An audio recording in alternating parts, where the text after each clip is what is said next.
Hello,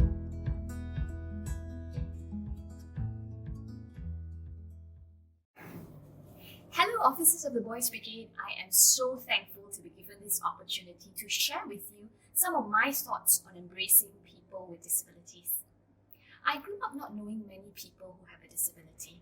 I can count with the fingers of one hand the number of people with a physical and/or intellectual disability that I have encountered. However, I had vivid memories of each of those encounters. Things started to change when I did a master's course overseas in teaching and training students with special needs. To be honest, I didn't really know what I was getting myself into. All I wanted to do was to teach, and the program offered that, and at the same time paid for my studies. But from there, I began to dive into the world of people with disabilities. My mind and my heart were open to the reality of their lived experiences. One of the most marginalized groups in many countries, people with disabilities face many challenges simply because of the stigma and negative perceptions that people have of them. For them, basic provisions such as education, healthcare, access to places and services is still a fight, not a right. Last week, I was just told that no kindergarten wants one of our child. In 2021, we are still facing this problem. When I returned to Malaysia, I worked with Spices, a centre supporting the developmental needs of children birth to 6 years old with delays or disabilities. This is my 8th year working in Spices, and during my time here, I have had the privilege of meeting and journeying with children of different developmental disabilities and their families. Perhaps at this moment we could pause for a bit and think about people with disabilities in our lives. It could be children, teenagers, adults. They may be your family member, neighbor, college mate, colleague, or even a stranger that you come across on a regular basis. I think it is very important for us to put faces instead of labels to them as we talk about the subject of disability and how to embrace them in our communities. If we were to be really honest, we tend to think of them as being very different, very strange, or so special that we find it hard to relate, which creates the us and them divide. The truth is, we are actually more alike than we are different. So let's take just a moment here to recall.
For me, right away, a neighbor comes to mind. She lives down the street and I call her our resident cat woman because she would care for the strays as well as a few that belong to my neighbors, making sure that they are well fed and using her own money to buy the cat food. One of her feeding spots is right in front of my house and I would hear her singing away while she goes about her duty diligently. We have frequent short chats about her well-being, cats, and her part-time job. There was one time I ended our conversation and walked into my house, and before I could close the gate, she gave me a friendly yell and reminded me to do just that. What did you just hear about my friend, whom I fondly call Kaka? Did you hear how responsible she is, how caring she is, how generous and friendly she is despite of her obvious challenges in social communication, comprehension, memory, problem solving, and some aspects of self-care? Kaka reminds me daily that people with special needs have abilities, strengths, interests, and deeply desire human connection, just like us. And just like us, they too have inherent worth and value and human rights. I like how our ethos in Spices puts it simply that every man, woman, and child is valuable in the eyes of God. Each person's presence, whatever the measure of his or her abilities, adds to the richness and diversity of life. The old adage that variety is the spice of life embodies a part of what Spices believes in as we work with children with disabilities. I think it's important to get this right because we're not here to do a favor or create a special program for those with disabilities. It is not about getting them to fit into all the social norms of your companies, but giving them a rightful place in society. Children and teens with special needs have the right, just like any others, to be given the opportunity to learn, to grow, and contribute alongside their peers. With training, care, trust, genuine friendships, and a sense of belonging, they too can blossom, share their gifts, talents, and abilities, and teach us many incredible lessons. Lessons of embracing, respecting, and valuing differences, overcoming limitations to do things, perseverance, grit, patience, joy in the midst of challenges and difficulties. Now I'd like to take a moment to share with you some clips of children and teens with disabilities taken by UNICEF Malaysia.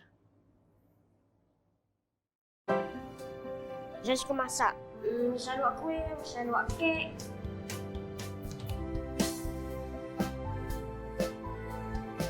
Macam nanti nak jadi chef.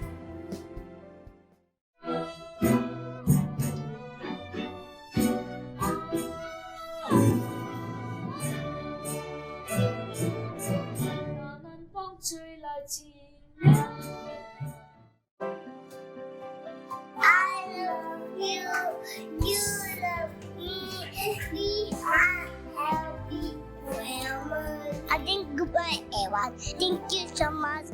What's your name? Okay. I have a son. He's Down syndrome. Very happy kids, cheerful, very friendly. When he was born, he knows the road, the direction that we went one time, and the second time he remembered that. 我而家07年叫做6歲啦。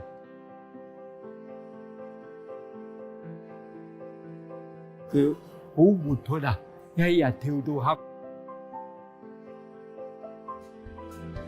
做人老豆帶佢嚟呢個世界唔係咁容易嘅喎。我係希望佢就健康長大，總之佢開開心心就係咁樣。我希望我有咁嘅能力照顧佢。OK。My name is Ravin Raj Vijay Kumar. My hobbies are acting, dancing, singing, football, and badminton. I want to tell my family and my friends is that I can do it, so can you.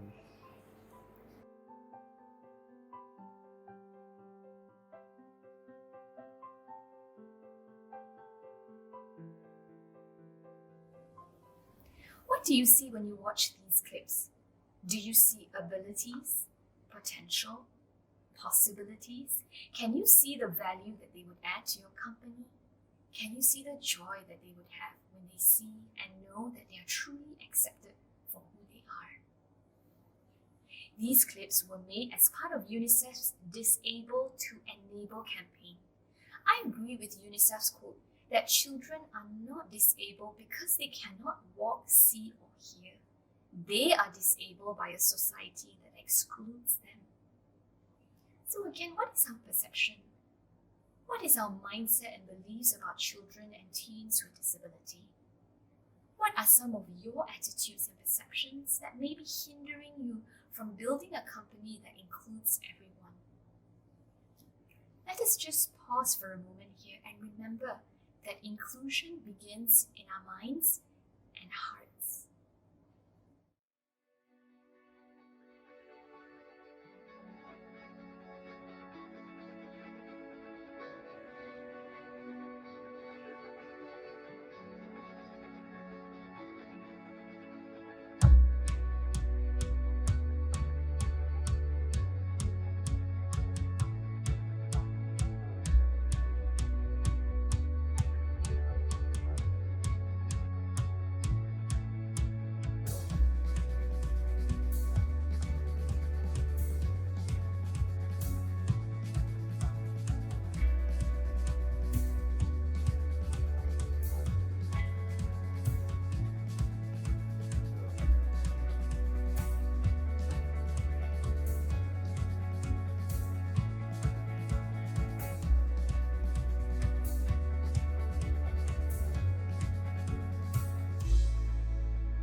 I joined Girls Brigade for a very short while when I was about 11 years old, but because of a change of circumstances, I didn't continue.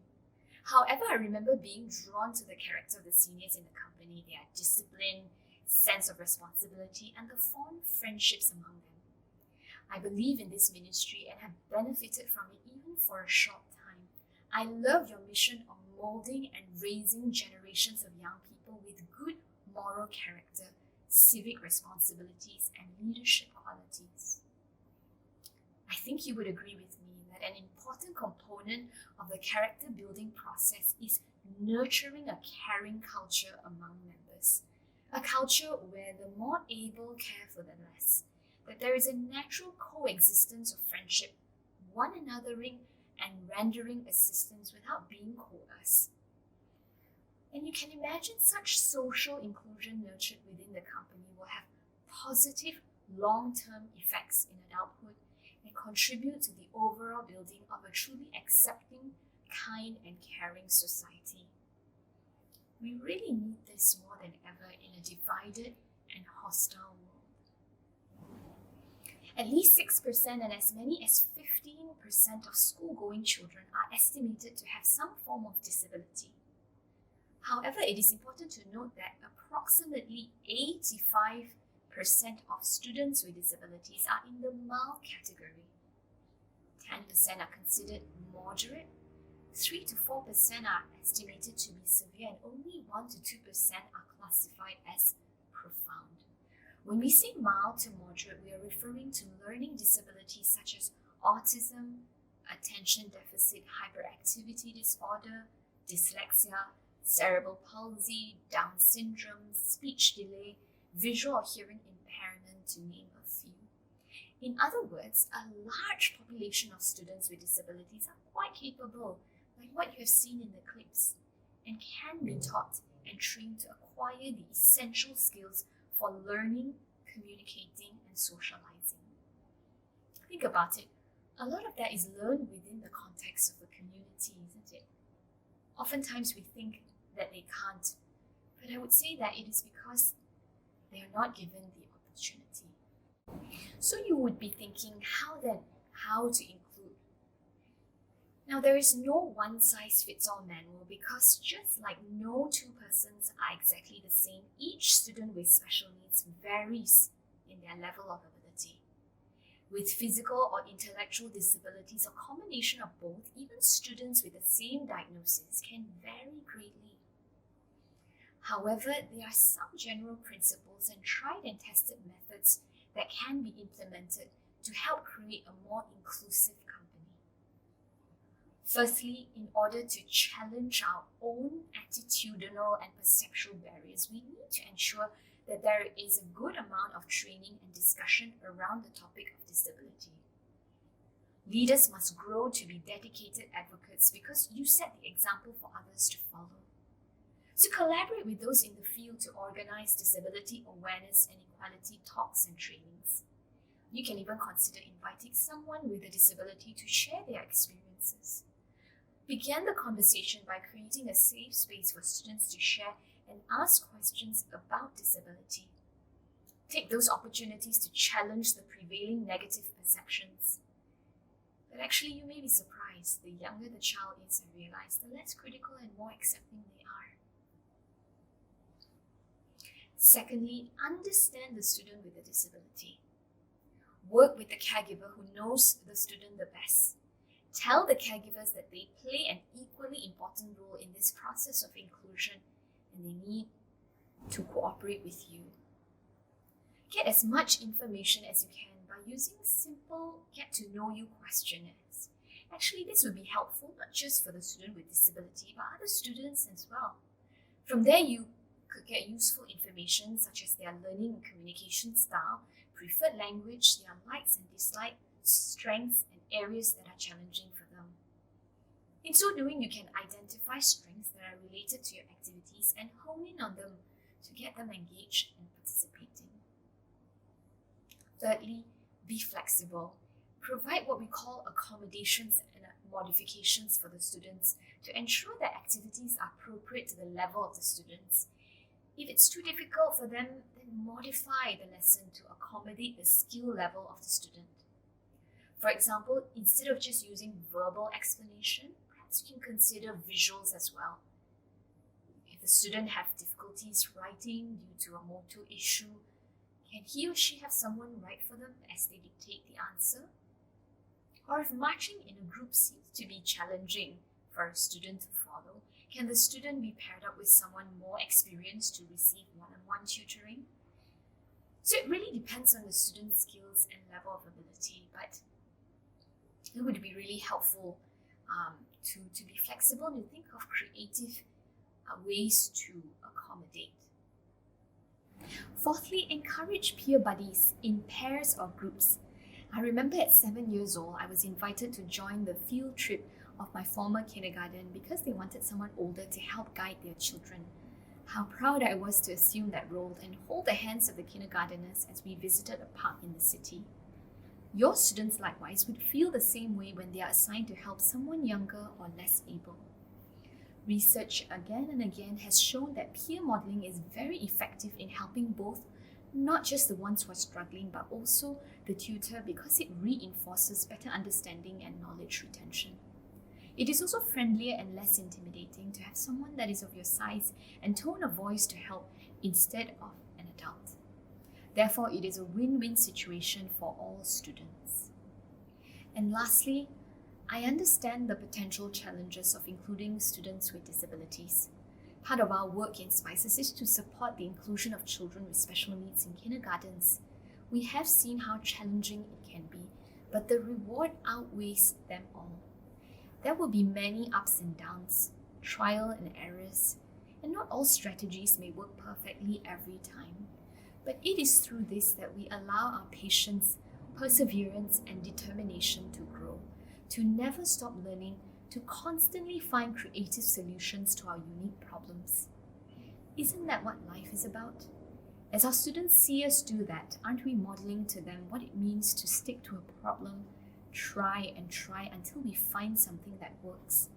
Aren't we telling them that it is worth it because it changes the life of another and the people around them and ours in the process? So these are some strategies to consider as you think about creating a more inclusive company. But at the end of the day, you really would have to ask yourself, what kind of company do you want to create? What kind of members do you want to have? How can you fulfill the true spirit of Boys Brigade, which is the advancement of Christ's kingdom that includes the poor, vulnerable, and marginalized who are close to Jesus' heart, and the formation of Christ-like character? And who do you want to become in your journey as a Boys Brigade officer? So let's just pause for a moment here before I end and allow what you have heard to sink in. What resonated with you during the sharing? As you think about your company, what questions or concerns do you have? I encourage you to write them down and maybe share some of that during your next officers meeting.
I would like to end by sharing with you about my conversation with Echo Chai, the mother of Ian, a boy with Down syndrome.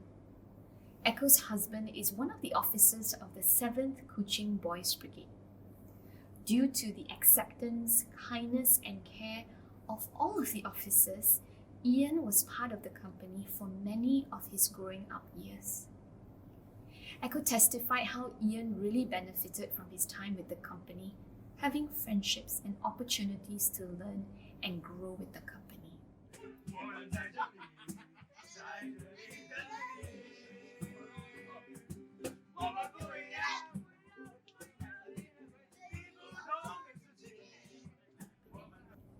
She also shared how Ian's presence helped his peers to be kind, caring, and accepting. Echo's family has been tremendously blessed by the experience. So as you can see, this is an ever-expanding ripple effect that positively impacts not only the student with special needs, but the peers, parents, officers like yourself, and the society. For those of you who would like to know more about how to include and support students with learning disabilities, feel free to get in touch with me via email. The address will be shown at the end of the presentation. I hope you continue to sit with what you have heard and reflect on the mission, purpose, and practices of your company. See what part of your company is already playing that role, and maybe other ways that you can do more in creating a kind, accepting, and inclusive society for the betterment of all. So thank you very much, and may God bless you.